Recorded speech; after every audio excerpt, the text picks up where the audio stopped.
Tesla has lost its position as the world's biggest seller of electric vehicles. For years, the electric vehicle industry looked like a closed game, with only a few winners. Tesla stood at the center of global attention, treated almost like the final boss of EV innovation. China controlled the manufacturing backbone of the entire sector, producing batteries, components, and complete vehicles at a scale no other country could match. Japan, meanwhile, held its reputation for reliability and engineering perfection, especially through hybrid technology that dominated global roads for decades. Europe sat in its own lane with luxury EV engineering, while most other countries were seen as followers rather than leaders. But underneath this stable picture, something unexpected began to form, a shift that very few people took seriously at first. India, long labeled as a budget car market, started moving in a direction nobody predicted.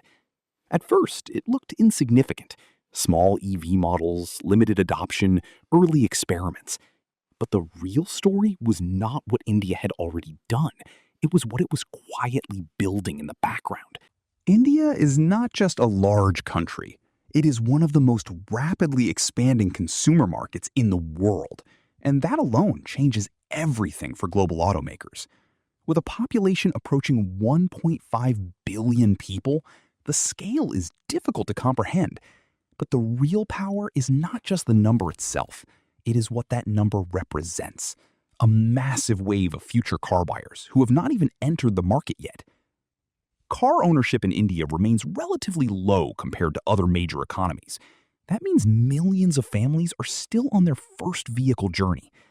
Every year, incomes rise, cities expand, and more people move into the middle class. And every one of these shifts creates a new wave of demand. Unlike saturated markets where growth is slow and competitive, India is still expanding at a fast pace, which makes it extremely attractive for global manufacturers. This is why companies like Tesla, Toyota, BMW, Mercedes-Benz, Hyundai, and Kia all started paying serious attention to India. They are not just looking for current sales, they are fighting for long-term dominance in a market that is still forming its identity. At first, foreign companies assumed India would simply be another expansion region.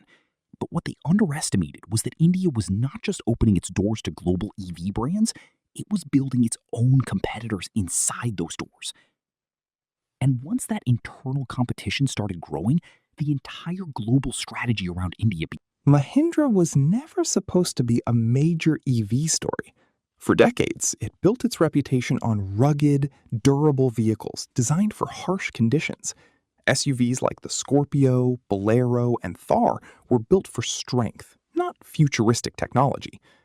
The brand identity was simple: reliability over innovation, toughness over luxury, practicality over design complexity. But quietly, that identity began to evolve. Instead of trying to compete directly with global EV luxury brands, Mahindra started building something more strategic: a full electric vehicle roadmap designed specifically around Indian realities. Not just one model or a limited experiment, but an entire EV ecosystem built from the ground up. This included dedicated electric platforms, long-term battery partnerships, and software-driven vehicle design. The idea was not to copy Tesla or Chinese manufacturers, but to create EVs that made sense for Indian roads and Indian buyers. Because Mahindra understood something critical that many global companies overlooked. In India, the biggest barrier to EV adoption is not. If Mahindra laid the groundwork, Tata Motors changed the entire direction of the EV conversation in India. Unlike many global automakers that waited for perfect infrastructure or ideal conditions, Tata made a bold decision. It launched electric vehicles into the market before everything was ready.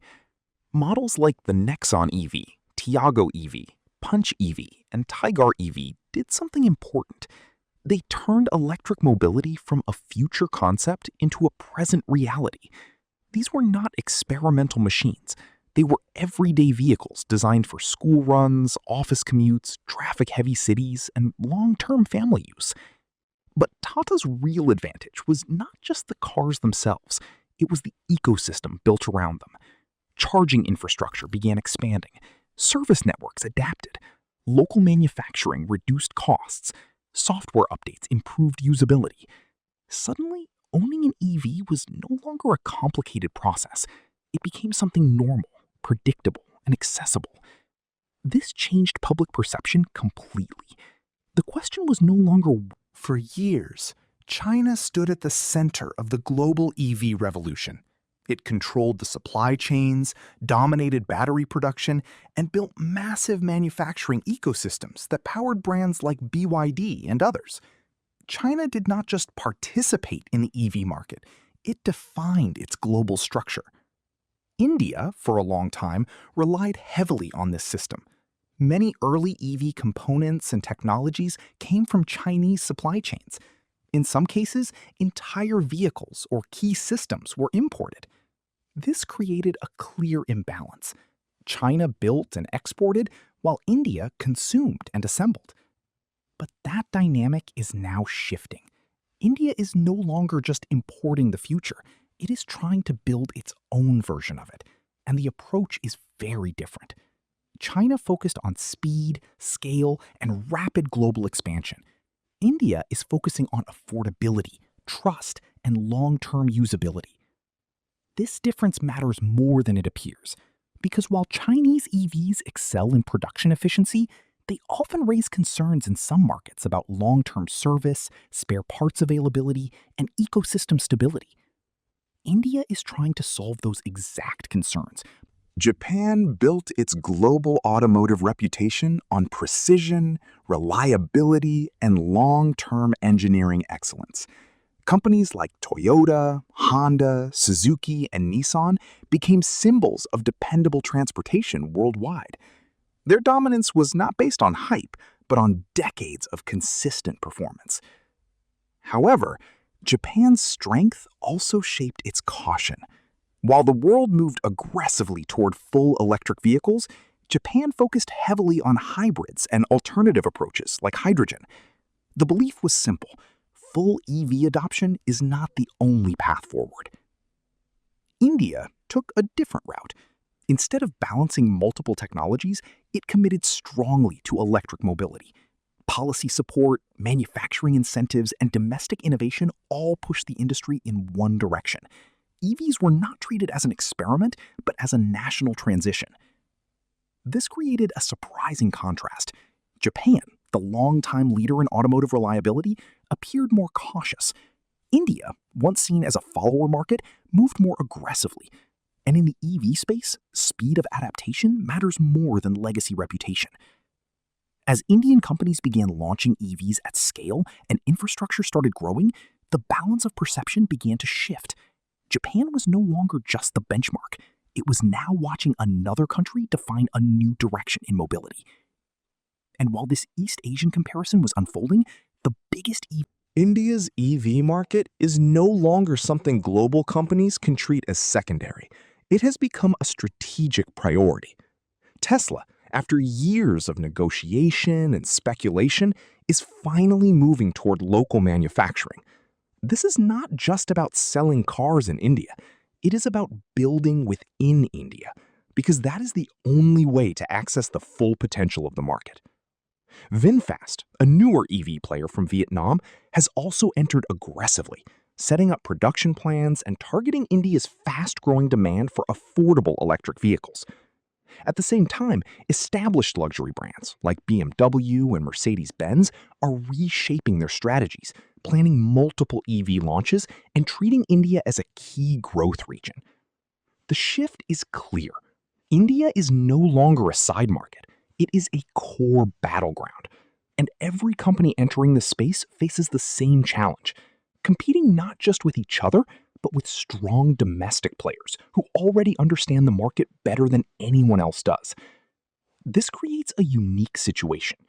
India is not just importing EV technology anymore. It is shaping the conditions under which global EV brands must operate.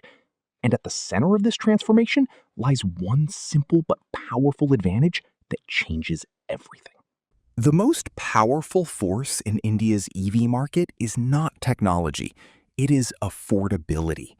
The majority of Indian buyers operate within a strict price range, where even small differences in cost decide whether a purchase happens or not. This creates a market where value matters more than luxury, and practicality matters more than prestige. Domestic companies like Tata and Mahindra design vehicles specifically for this reality. EVs are priced in accessible ranges, designed for everyday use rather than premium status. They may not include extreme luxury features, but they solve real problems: transportation, efficiency, and long-term savings. This is where the global mismatch appears. Many international EV brands enter India with advanced technology and premium pricing, but those prices place them far outside the reach of most consumers. As a result, they compete in a smaller segment, while Indian brands dominate the mass market. On top of that, EV ownership in India offers strong long-term cost advantages. Lower running costs, reduced maintenance, and government incentives make electric vehicles increasingly attractive. Over time, this economic reality becomes more important than brand prestige. This combination of affordability and practicality creates India's strongest advantage. But price alone does not build an industry. Behind it, a much larger structural system is shaping the entire EV revolution. India's EV growth is not happening by accident. It is supported by a structured policy framework designed to encourage local production and reduce dependence on imports. High import duties make foreign EVs significantly more expensive, pushing global companies to manufacture inside the country if they want to compete effectively. This strategy forces investment into local factories, supply chains, and job creation. Instead of simply importing finished vehicles, companies must now contribute to building India's industrial base. At the same time, production-linked incentive programs encourage domestic manufacturing of critical components like batteries. Battery production is especially important because it determines EV cost and scalability. By localizing battery manufacturing, India reduces long-term costs and strengthens supply chain independence. This is how the EV market becomes sustainable rather than dependent. The result of this strategy is a gradual transformation.